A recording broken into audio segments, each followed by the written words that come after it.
There you are in your relationship. You feel like everything is going the way it should. You seem to love each other. You may even be spending that quality time together. And you could not be happier. But then your mate starts showing some signs that are come up and they have rocked your relationship because they no longer want you socializing or even talking to people that you used to be able to talk to. Something triggered your mate to fall into what we now know is jealousy. What causes a mate to be jealous of their mate? We're going to investigate that in this episode of the Relationship Therapy Podcast. Everyone listen up because it's time for the Relationship Therapy Podcast with your host, Tony Miller Sr., and co-host, Valerie Miller. They are going to do their best to take your relationship to the next level. Whether you are married or whether you are dating, Tony and Valerie are going to give you the hard facts and solid principles you need to strengthen your relationship. Now, here are your hosts, Tony and Valerie.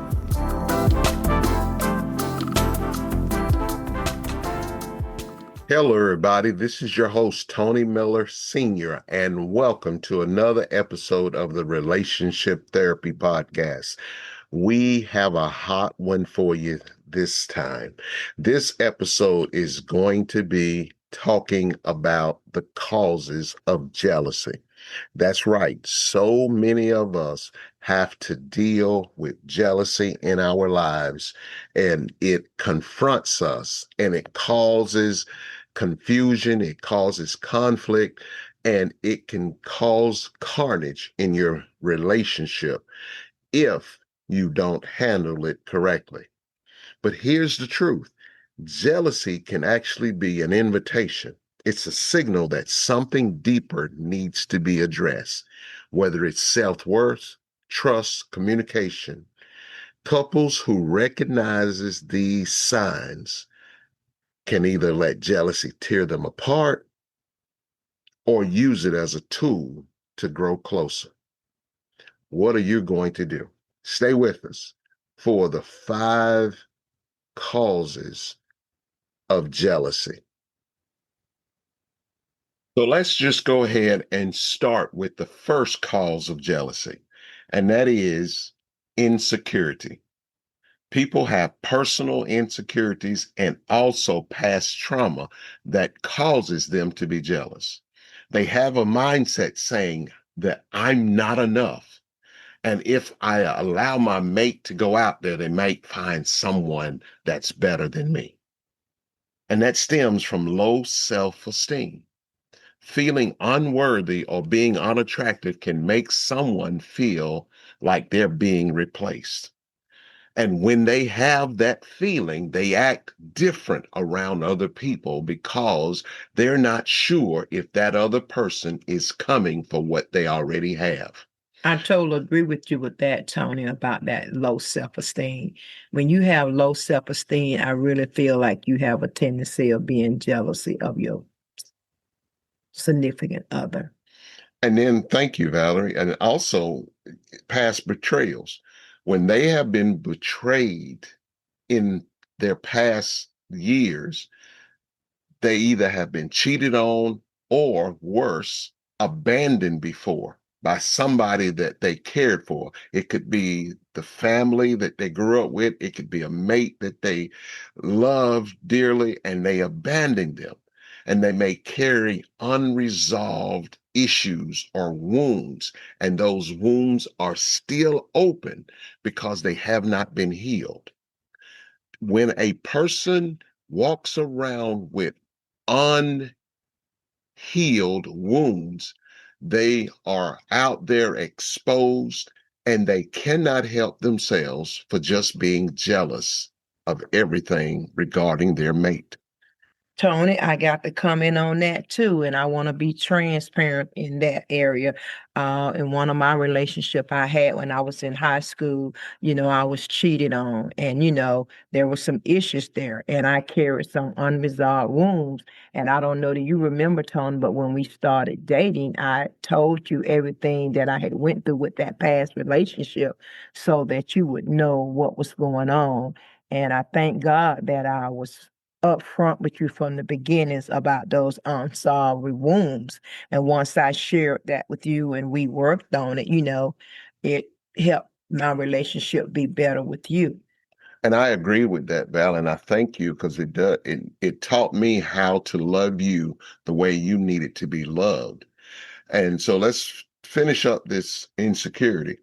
The final point I want to make in insecurity is they have a fear of comparison. They feel like others are more appealing to their mate physically, emotionally, or even spiritually. I knew a guy who was dating a female, and every time she heard me preach, she went home and told her boyfriend, "You need to hear Reverend Miller. You need to hear him speak."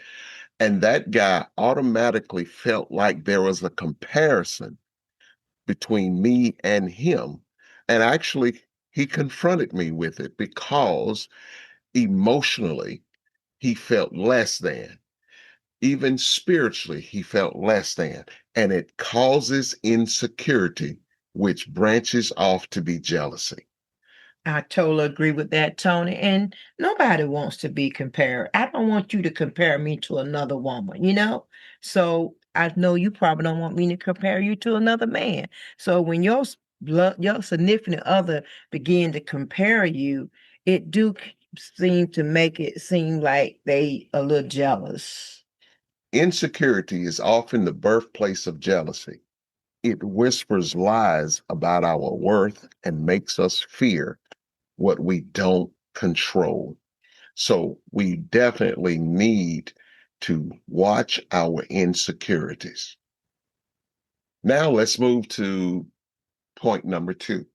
Point number two is lack of trust. There is privilege, cheating, or dishonest in a relationship, and it can create a fertile ground for jealousy. And when that fertile ground of jealousy is planted, whether they have a real or a perceived perception of something happening to them and they are losing their mate, it starts growing quickly. And before long, they can't even stop it. They'll act a certain way, and then they'll force their mate to make a decision either to break up or work on their relationship. Even without betrayal, inconsistent behavior, secret, or poor communication can add to the suspicions in the relationship. When they are suspicious about what your mate is doing, who your mate is talking to, you know there's a problem in your relationship. It is a lack of trust. If you don't have trust in your relationship, the truth is, I know you don't want to hear it, you really don't have a relationship. Healthy relationships are involved with people who trust one another. And that stems from how you treat each other. The thing with Valerie and I am so routine in what I do. If something is deviated from my routine, I let her know, hey, instead of me coming home from work, I might be going to the church or I might be going to the store. That lets her know so it can take all of that suspicion away. Plus, Valerie and I trust each other. Yes, we do. And Tony, I just want to say sometimes jealousy is the plain old guilt.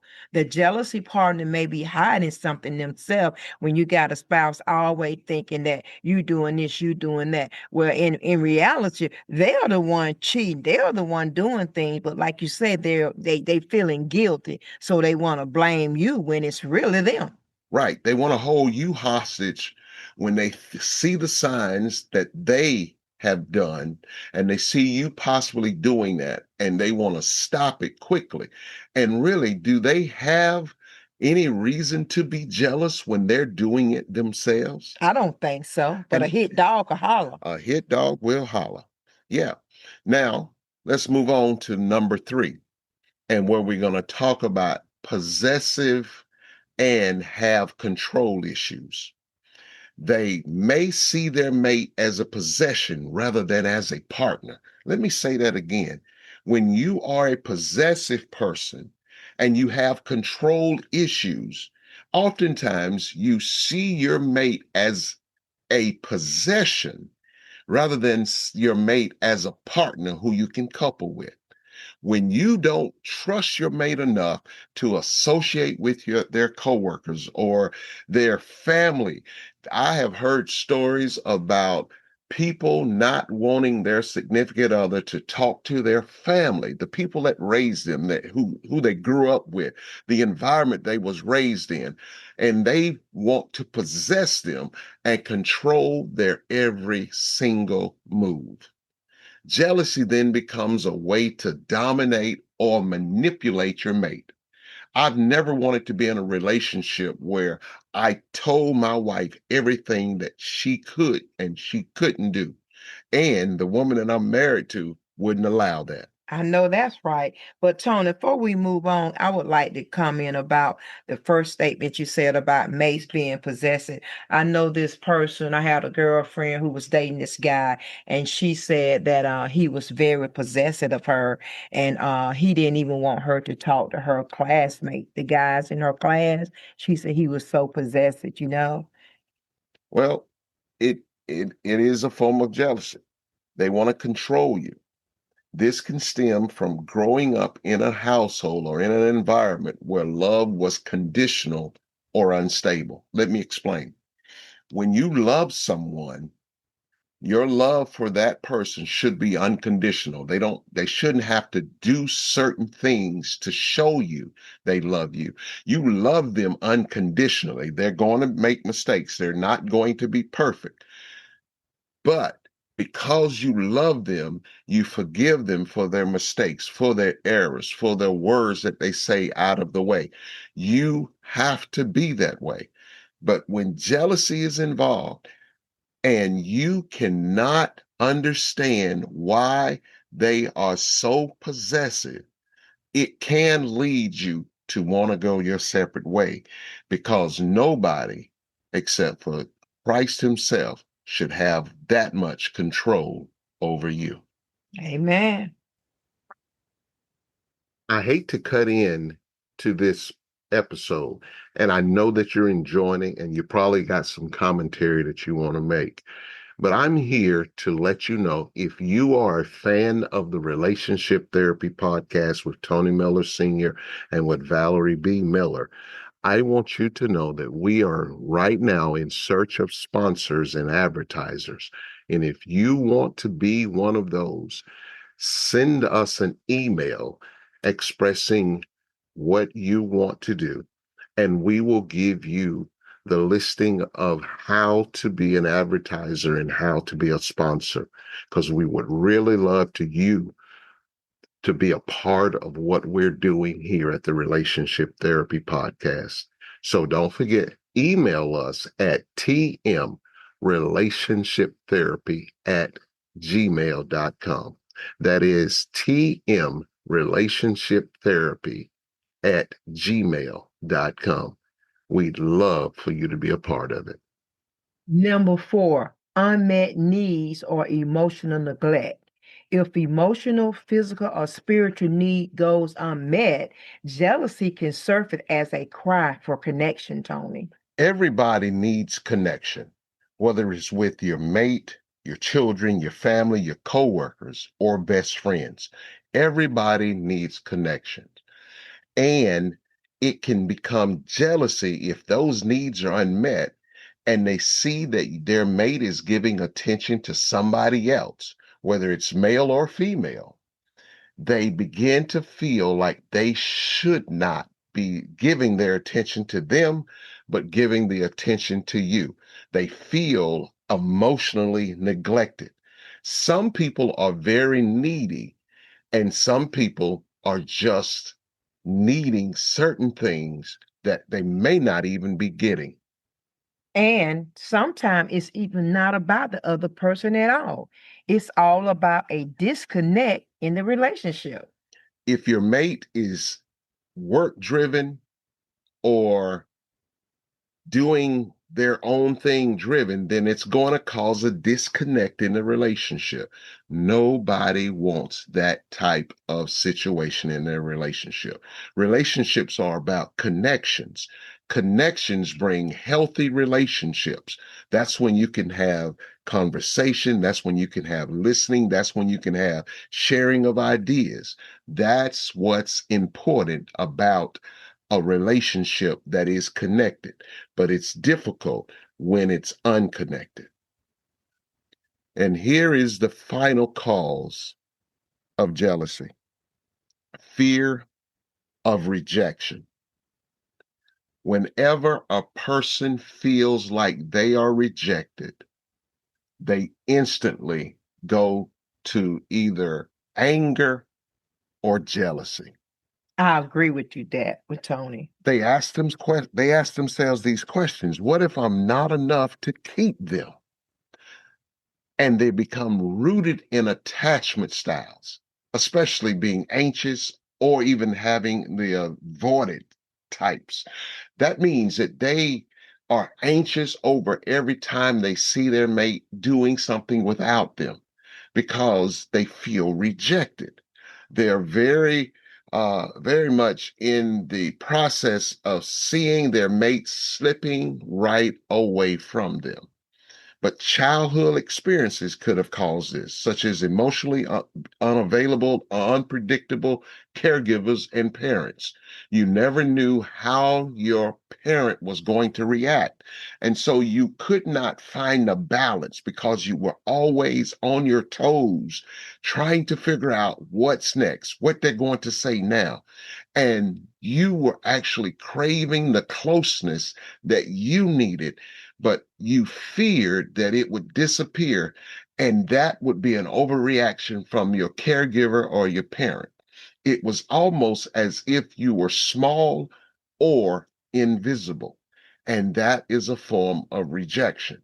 Nobody likes rejection. Nobody likes rejection.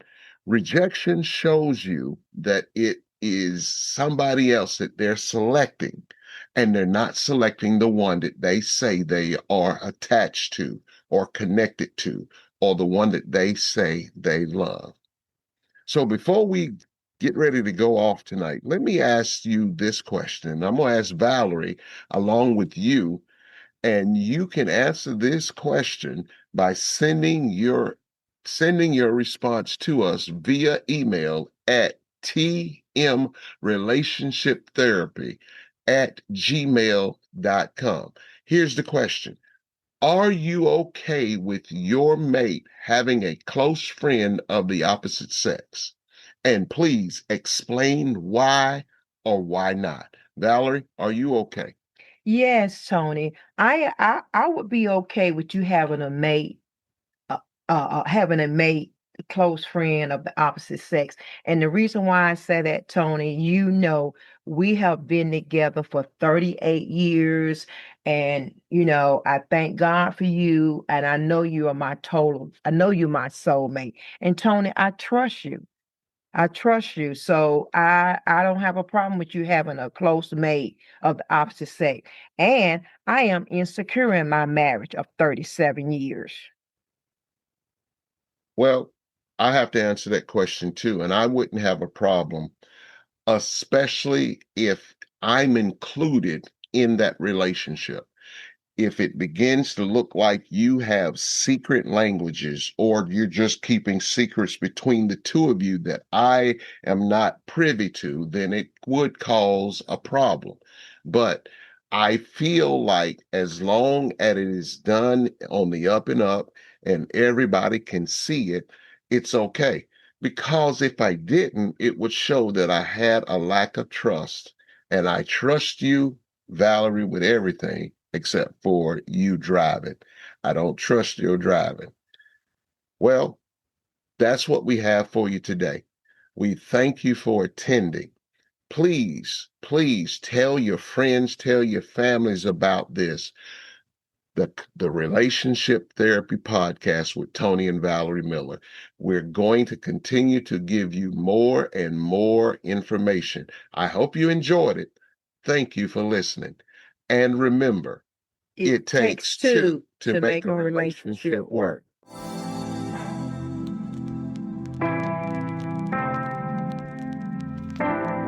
Thank you for listening to the Relationship Therapy Podcast with Tony and Valerie Miller. We hope that you enjoyed this episode.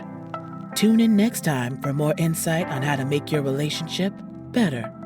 If you have any questions, please email us at tmrelationshiptherapy@gmail.com. We would love to hear from you. Until next time, remember, it takes two to make a relationship work.